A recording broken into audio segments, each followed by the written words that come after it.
yol problemindən danışacağıq. Bu dəfə Salyanın Pambıq kəndinin sakinləri bizim qaynar xəttimizə müraciət ediblər, problemlərini dilə gətiriblər. Biz də əlbəttə çəkiliş edib onlara dəstək olmağa çalışmışıq. Gəlin sujeti izləyək.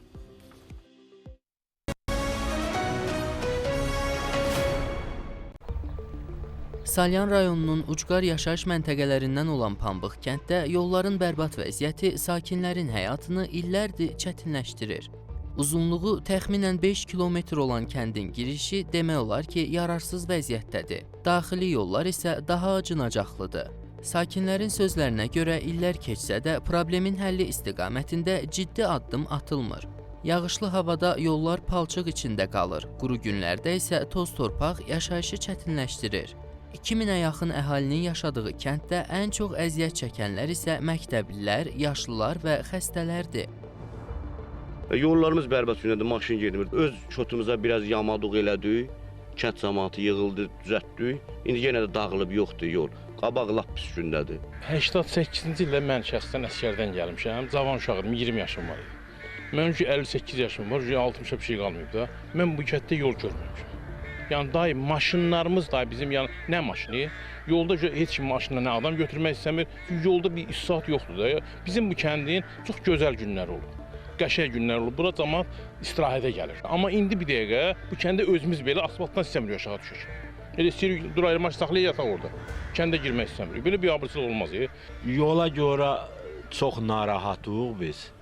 Özünüz gələndə yəqin ki gördünüz də yolumuzun günün güzaranı. Maşın sürməyə yol yoxdur. Maşın dağılır.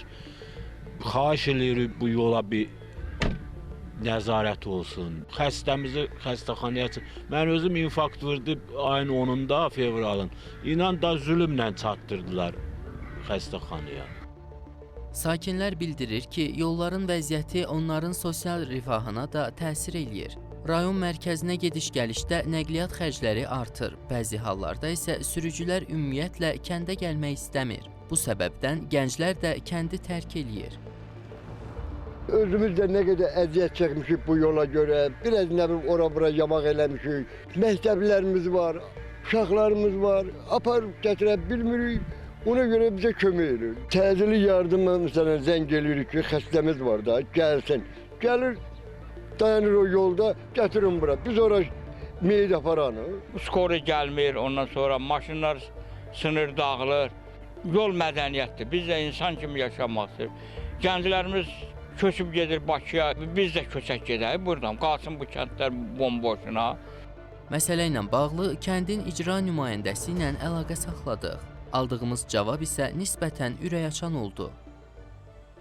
Adı çəkilən yol dövlət proqramına salınıb, hansı ki bütün layihə işləri də görülüb, harada körpülər keçəcək, hamısı qeydə alınıbdır. Sadəcə vəsait köçürülən zaman əsaslı təmirinə başlanılacaqdır. Kənddaxili yollarla bağlı isə Qaraçala Bələdiyyəsindən bildirildi ki, mövcud büdcə bu işləri həyata keçirməyə imkan vermir. Belə görünür ki, Pambıq kənd sakinlərinin səbri hələ biraz da sınanacaq. Onlar isə ümid eləyir ki, aidiyyəti qurumlar problemin həllini gecikdirməyəcək.